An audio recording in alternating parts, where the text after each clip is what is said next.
నేడు ఢిల్లీకి వెళ్తున్న రేవంత్ రెడ్డి. ప్రధాని మోదీ అపాయింట్మెంట్ కోరిన సీఎం.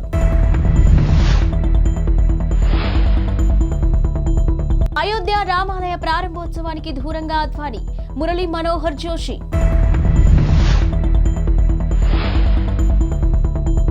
మద్యం అమ్మకాలు వినియోగంలో తెలంగాణ టాప్. లీటర్లు తాగేస్తున్నారు. తెలంగాణ ముఖ్యమంత్రి రేవంత్ రెడ్డి ఈ రోజు ఢిల్లీకి వెళ్తున్నారు. తన పర్యటనలో భాగంగా పార్టీ ముఖ్య నేతలు మల్లికార్జున ఖర్గే, సోనియా గాంధీ, రాహుల్ గాంధీ, ప్రియాంక గాంధీలను కలవనున్నారు. ఇక మంత్రివర్గ విస్తరణ, ఎమ్మెల్సీల ఎంపిక, పార్లమెంటు ఎన్నికలపై అనుసరించాల్సిన వ్యూహాలపై వారితో రేవంత్ చర్చించనున్నారు. పార్లమెంటు ఎన్నికల్లో తెలంగాణ నుంచి సోనియా గాంధీ పోటీ చేయాలని కోరుతూ పీఏసీ చేసిన తీర్మానాన్ని హైకమాండ్కు సీఎం అందించనున్నారు. మరోవైపు ప్రధాని మోదీ అపాయింట్మెంట్ను రేవంత్ రెడ్డి కోరినట్టు తెలుస్తుంది. ప్రధానితో పాటు పలువురు కేంద్ర మంత్రులను కలిసి రాష్ట్రానికి రావాల్సిన నిధులు, ఇతర అంశాలపై చర్చించనున్నారు. అయోధ్యలో రామ మందిరం నిర్మాణానికి కారణమైన బీజేపీ సీనియర్ నేతలు ఎల్కే అద్వానీ, మురళీ మనోహర్ జోషి ఆలయ ప్రారంభోత్సవానికి దూరంగా ఉండనున్నారు. వీరి వయస్సును దృష్టిలో పెట్టుకుని ప్రారంభోత్సవానికి రావద్దని ఆలయ ట్రస్ట్ కోరింది. ఇక ప్రస్తుతం అద్వానీ వయసు 96 సంవత్సరాలు కాగా మురళీ మనోహర్ జోషి వయసు 89 సంవత్సరాలు. అద్వానీ, జోషి ఇద్దరు పెద్ద వయస్కులని, వారి ఆరోగ్యాన్ని దృష్టిలో పెట్టుకుని ఆలయ ప్రారంభోత్సవానికి హాజరు కావద్దని విజ్ఞప్తి చేసినట్టు ఆలయ ట్రస్ట్ తెలిపింది.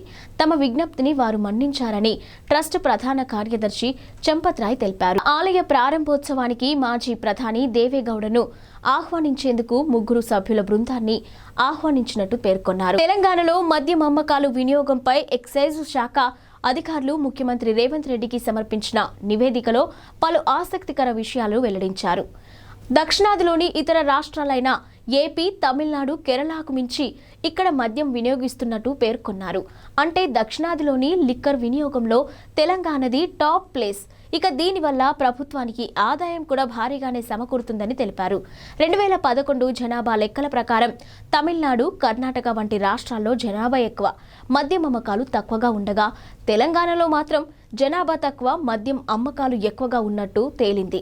ఇక ఎక్సైజ్ అధికారులు నివేదిక ప్రకారం ఆంధ్రప్రదేశ్ జనాభా 4.93 కోట్లు. ఇక 2022-2023లో అక్కడ 3.35 కోట్ల లిక్కర్, ఐఎంఎల్ కేసులు అమ్ముడుపోయాయి.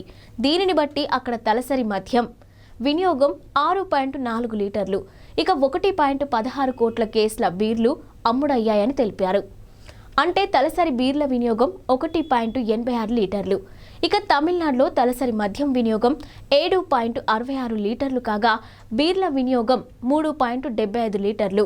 ఇక తెలంగాణతో దాదాపు సమాన జనాభా కలిగిన కేరళలో తలసరి లిక్కర్ వినియోగం 5.93 లీటర్లు కాగా బీర్ల వినియోగం 2.63 లీటర్లు. ఏపీలోని ఆరోగ్యశ్రీ కింద ఉచిత వైద్య పరిమితిని 25 లక్షల రూపాయలకు పెంచిన సంగతి తెలిసిందే. ప్రతి పేదవాడికి ఉచితంగా కార్పొరేట్ వైద్యాన్ని అందిస్తామని ముఖ్యమంత్రి జగన్ ప్రకటించారు. ఈ నేపథ్యంలో టీడీపీ ఎమ్మెల్యే డోలా బాల వీరాంజనేయులు స్పందిస్తూ 4.5 ప్రజల ఆరోగ్యాన్ని గాలికి వదిలేసిన జగన్ ఇప్పుడు మాత్రం ఆరోగ్యశ్రీ కింద 25 లక్షల వరకు ఉచిత వైద్యాన్ని అందిస్తామని చెప్పడం విడ్డూరంగా ఉందని అన్నారు. ఇక ఆరోగ్యశ్రీ నెట్వర్క్లోని ఆసుపత్రులకు 1000 కోట్ల బకాయిలను రాష్ట్ర ప్రభుత్వం చెల్లించలేదని, ఆ బకాయిలను చెల్లించకుండానే ఎన్నికల ముందు మరో డ్రామాకు జగన్ తెరతీశారని విమర్శించారు. ఆరోగ్యశ్రీ కింద వైద్యమే అందనప్పుడు దాని పరిమితిని 25 లక్షలకు పెంచితే ఏం ఉపయోగం, కోటికి పెంచితే ఏం ఉపయోగం అని ఎద్దేవా చేశారు. అనారోగ్యం బారిన పడి ఆసుపత్రికి వెళ్తే చాలా వైద్యులు వెంటనే సిటీ స్కాన్ రాసేస్తూ ఉంటారు. ఇక ఈ స్కాన్ ద్వారా రోగానికి కారణమయ్యే అసలు విషయాన్ని గుర్తించి సరైన చికిత్స అందించవచ్చనేది వైద్యుల భావన. ఇక సిటీ స్కాన్ అనేది ప్రస్తుతం చాలా సర్వసాధారణమైన విషయంగా మారింది. ఈ విషయం గురించి తెలిస్తే మాత్రం సిటీ స్కాన్ చేయించుకోవడానికి భయపడతారు. సిటీ స్కాన్ వల్ల చిన్నారులు, యువతులు బ్లడ్ క్యాన్సర్ బారిన పడే అవకాశం ఉందని యూరోపియన్ పీడియాట్రిక్ సిటీ అధ్యయనం హెచ్చరించింది. దాదాపుగా 10 లక్షల మందిని అధ్యయనం చేసిన అనంతరం ఈ విషయాన్ని వెల్లడించింది. స్పష్టమైన ఇమేజీల కోసం సిటీ స్కాన్లో ఉపయోగించే ఎక్స్ కిరణాలను యువతను ముప్పులోకి నెట్టేస్తున్నాయని పేర్కొంది. బార్సిలోనాలోని పోంప్యూ ఫాబ్రా యూనివర్సిటీ అధ్యయనం పరిశోధకులు నిర్వహించిన అధ్యయనంలోని ఈ ఆందోళనకర విషయం వెలుగు చూసింది. ఇక సిటీ స్కాన్ రేడియేషన్ కారణంగా రక్త క్యాన్సర్లు అయిన లింఫోయిడ్, మయోలిడ్ ముప్పు అధికంగా ఉందని అధ్యయనం తేల్చి చెప్పింది. మధ్యప్రదేశ్ 16వ అసెంబ్లీ సమావేశాలు తొలి సెషన్లో వివాదం నెలకొంది. ఇక సభలో స్పీకర్ కుర్చీ వెనుక మాజీ ప్రధాని జవహర్లాల్ నెహ్రూ చిత్రపటం స్థానంలో బిఆర్ అంబేద్కర్ ఫోటోని పెట్టడం వివాదాస్పదంగా మారింది. స్పీకర్ కుర్చీ వెనుక భాగంలో మరో పక్కనున్న మహాత్మా గాంధీ ఫోటోను యథాతథంగా ఉంచి నెహ్రూ చిత్రపటాన్ని మాత్రం మార్చడంపై కాంగ్రెస్ పార్టీ భగ్గుమంది. నెహ్రూ ఫోటోని పునరుద్ధరించాలని డిమాండ్ చేశారు కాంగ్రెస్ నేతలు. ఇక ఫోటోని యథాస్థానంలో పెట్టకపోతే కాంగ్రెస్ ఎమ్మెల్యేలే ఈ పని పూర్తి చేస్తారని బీజేపీ ప్రభుత్వాన్ని కాంగ్రెస్ నేతలు హెచ్చరించారు. సీఎం మోహన్ యాదవ్ సారథ్యంలోని మధ్యప్రదేశ్లో కొత్త ప్రభుత్వం ఏర్పాటైంది. ఇక ముఖ్యమంత్రి ప్రమాణ స్వీకారం చేసిన దాదాపు వారం తర్వాత 4 రోజుల శీతాకాల సమావేశాలు ప్రారంభమయ్యాయి. ప్రోటెం స్పీకర్ గోపాల భార్గవ కొత్తగా ఎన్నికైన ఎమ్మెల్యేలతో ప్రమాణ స్వీకారం చేయించగా కాంగ్రెస్ నేత ఉమంగ్ సింగ్ ను అసెంబ్లీలో ప్రతిపక్ష నాయకుడిగా ఆ పార్టీ ఎన్నుకుందని స్పీకర్ భార్గవ సభకు తెలియజేశారు. ఇక ఈ అసెంబ్లీ స్పీకర్ పదవికి సీనియర్ నేత కేంద్ర మాజీ మంత్రి నరేంద్ర సింగ్ తోమర్ పేరును బీజేపీ ప్రతిపాదించిన విషయం తెలిసిందే. దక్షిణ మధ్య రైల్వే సోమవారం కీలక ప్రకటన చేసింది. హసన్పర్తి, ఉప్పల్ రైల్వే స్టేషన్ల మధ్య రైల్వే పనుల కారణంగా డిసెంబర్ 19 నుంచి జనవరి 13 వరకు పలు రైళ్లను రద్దు చేస్తున్నట్టు వెల్లడించింది. మొత్తం 8 రైళ్లు రద్దు కానున్నాయని, కనిష్టంగా 12 రోజుల నుంచి గరిష్టంగా 26 రోజుల పాటు ఈ రైళ్లు అందుబాటులో ఉండబోవని తెలిపింది. రైళ్ల వివరాలను వెల్లడించింది. కాజీపేట, హసన్పర్తి, బల్లర్షా, కాజీపేట, కరీంనగర్, సిర్పూర్, కరీంనగర్ రైళ్లు ఇక డిసెంబర్ 19 నుంచి జనవరి 13వ తేదీ వరకు నడవబోవని ఒక ప్రకటనలో దక్షిణ మధ్య రైల్వే పేర్కొంది. సికింద్రాబాద్, సిర్పూర్, కాగజ్నగర్, సిర్పూర్, కాగజ్నగర్, సికింద్రాబాద్ రైళ్లు జనవరి 2 నుంచి 13 వరకు రద్దు చేస్తున్నట్టు తెలిపింది. ఇక కరీంనగర్ బోధన్ రైలు డిసెంబర్ 19 నుంచి జనవరి 13 వరకు, బోధన్ కరీంనగర్ రైలు డిసెంబర్ 20 నుంచి జనవరి 24 వరకు రద్దు కానున్నట్లు వెల్లడించింది. చైనాలో సోమవారం రాత్రి భారీ భూకంపం నమోదైంది. వాయవ్య చైనాలోని గన్స్ ప్రావిన్స్లోని సంభవించిన ఈ భూకంప తీవ్రతను రిక్టర్ స్కేల్పై కొలవగా 5.9గా రికార్డైంది. తీవ్ర భూకంపం ధాటికి 111 మంది మృతి చెందగా వందలాది మంది గాయపడ్డారని చైనా అధికారిక మీడియా సీసీటీవీ వెల్లడించింది. ఇక పెద్ద సంఖ్యలో భవనాలు కూలిపోవడంతో రెస్క్యూ సిబ్బంది శిథిలాలలో తొలగిస్తున్నారు. మంగళవారం ఉదయం నుంచే సహాయక చర్యలు మొదలయ్యాయని వివరించింది. గన్స్ ప్రావిన్స్లో భూకంప తీవ్రత ఎక్కువగా ఉందని, ఇక్కడ సుమారు 100 మందికి పైగా మరణించినట్లు ప్రాంతీయ భూకంప సహాయ కేంద్రం వెల్లడించినట్టు పేర్కొంది. ఇక పొరుగునే ఉన్న కింగ్ హైవే ప్రావిన్స్లోని హైడాంగ్ నగరంలో భూకంప ధాటికి 11 మంది మృత్యువాత పడ్డారు. 100 మందికి పైగా గాయాలయ్యాయి. ఇక ఈ భూకంపం కారణంగా పెద్ద సంఖ్యలో ఇళ్లు కూలిపోయాయని, గణనీయమైన ప్రాణ ఆస్తి నష్టం వాటిల్లిందని చైనా వార్తా సంస్థ జిన్హువా తెలిపింది. ప్రాణాలు దక్కించుకునేందుకు ప్రజలు వీధుల్లోకి పరుగు తీశారని ప్రస్తావించింది. కాగా ఈ ప్రకృతి విపత్తుపై చైనా అధ్యక్షుడు జిన్పింగ్ స్పందించారు. భూకంప ప్రాంతాల్లో అన్ని విధాల సహాయక చర్యలు అందించాలని అధికారులను ఆదేశించారు. కబ్జా ఆరోపణలు ఎదుర్కొంటున్న మాజీ మంత్రి బీఆర్ఎస్ సీనియర్ నేత మల్లారెడ్డి తెలంగాణ హైకోర్టును ఆశ్రయించారు. మేడ్చల్ జిల్లా షామీర్పేట పోలీసులు తనపై నమోదు చేసిన కేసు అక్రమమని, దీనిని కొట్టివేయాలంటూ ఆయన పిటిషన్ వేశారు. ఇక జస్టిస్ సురేందర్ ముందుకు ఈ పిటిషన్ రాజకీయ నాయకుల కేసులను విచారించే బెంచ్ ముందుకు ఈ పిటిషన్ను తీసుకెళ్లాలంటూ రిజిస్ట్రీని జడ్జి ఆదేశించింది. ఇక కేసు విచారణ వాయిదా వేశారు. కాగా మేడ్చల్ మండలం మూడుచింతలపల్లి మండల కేశవాపురం గ్రామంలోని భూములను కబ్జా చేశారంటూ మాజీ మంత్రి బీఆర్ఎస్ సీనియర్ నేత మల్లారెడ్డిపై కొంతకాలంగా ఆరోపణలు వ్యక్తమవుతున్నాయి. ఇక ఇటీవల ఫిర్యాదు అందడంతో పోలీసులు కేసు నమోదు చేశారు. అయితే ఇది అక్రమ కేసు అని మల్లారెడ్డి చెప్తున్నారు. తెలుగుదేశం పార్టీ జాతీయ ప్రధాన కార్యదర్శి నారా లోకేష్ చేపట్టిన యువగళం పాదయాత్ర నేటితో ముగిసింది. ఇక చివరి రోజున లోకేష్ గ్రేటర్ విశాఖ పరిధిలోని పాదయాత్ర చేశారు. పాదయాత్ర ముగింపు సందర్భంగా టీడీపీ శ్రేణులతో పాటు మిత్రపక్షమైన జనసేన శ్రేణులు కూడా విశాఖకు భారీగా తరలివచ్చాయి. కుటుంబ సభ్యులు, వేలాది మంది కార్యకర్తలు, అభిమానుల వెంటరాగా భారీ ర్యాలీగా గాజువాక, శివాజీనగర్ తరలి వెళ్లారు.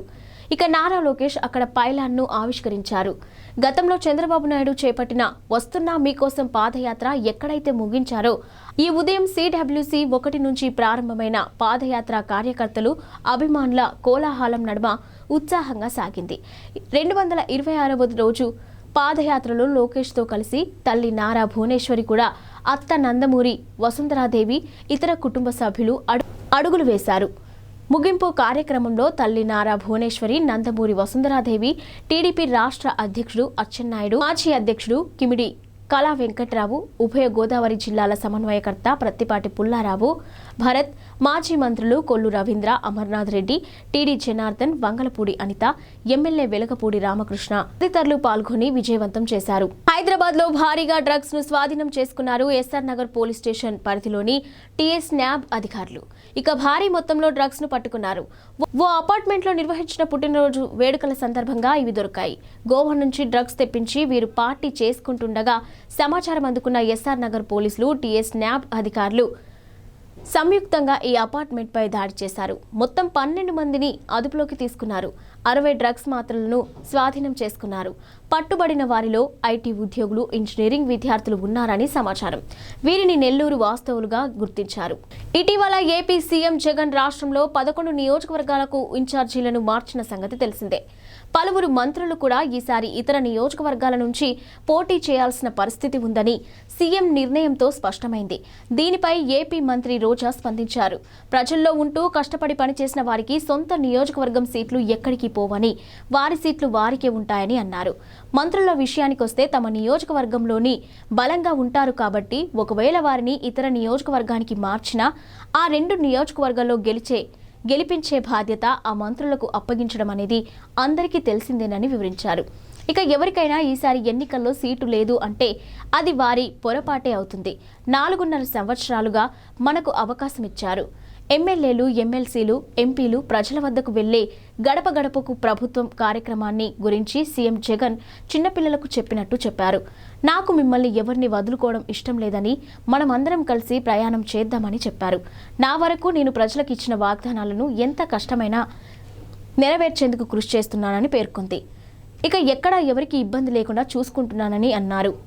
ఇక మీరు కూడా మీ నియోజకవర్గంలో మీపై చెడు అభిప్రాయం లేకుండా చూసుకోండి, ప్రజల్లో ఉండండి అని జగన్ చెప్పారు. తెలంగాణలో నూతనంగా పారిశ్రామిక వాడల ఏర్పాటు కోసం ఓఆర్ఆర్కు వెలుపల, ఆర్ఆర్కు లోపల 500 నుంచి 1000 ఎకరాల భూమిని గుర్తించాలని ముఖ్యమంత్రి రేవంత్ రెడ్డి సోమవారం అధికారులను ఆదేశించారు. ఆ భూములు కూడా విమానాశ్రయాలకు, జాతీయ రహదారులకు 100 కిలోమీటర్ల లోపు ఉండేలా చూడాలని సూచించారు. రాష్ట్ర పారిశ్రామిక అభివృద్ధిపై సోమవారం సచివాలయంలో ఉప ముఖ్యమంత్రి మల్లు భట్టి విక్రమార్కతో కలిసి ముఖ్యమంత్రి ఉన్నత స్థాయి సమీక్ష నిర్వహించారు. ఈ సందర్భంగా రేవంత్ రెడ్డి మాట్లాడుతూ పరిశ్రమల కోసం సేకరించే భూములు బంజరు భూములై ఉండటంతో పాటు సాగుకు యోగ్యం కానివి అయి ఉండాలని పేర్కొన్నారు. రైతులకు ఎలాంటి నష్టం లేకుండా, కాలుష్యం తక్కువగా ఉండే విధంగా అభివృద్ధి వికేంద్రీకరణ జరుగుతుందన్నారు. అదే సమయంలో పరిశ్రమలకు కేటాయించినప్పటికీ ఉపయోగించకుండా ఉన్న వాటిపై పూర్తి నివేదిక ఇవ్వాలని ఆదేశాలు జారీ చేశారు. కాలుష్య రహిత పరిశ్రమలకు ప్రాధాన్యత ఇవ్వాలని, హైదరాబాద్లోని నాచారం, జీడిమెట్ల, కాటేదాన్ తదితర పారిశ్రామిక వాడల్లో విషయంలో ప్రత్యామ్నాయాలను సూచించాలన్నారు. ఇవి ఇప్పటివరకు బులెటిన్ అప్డేట్స్.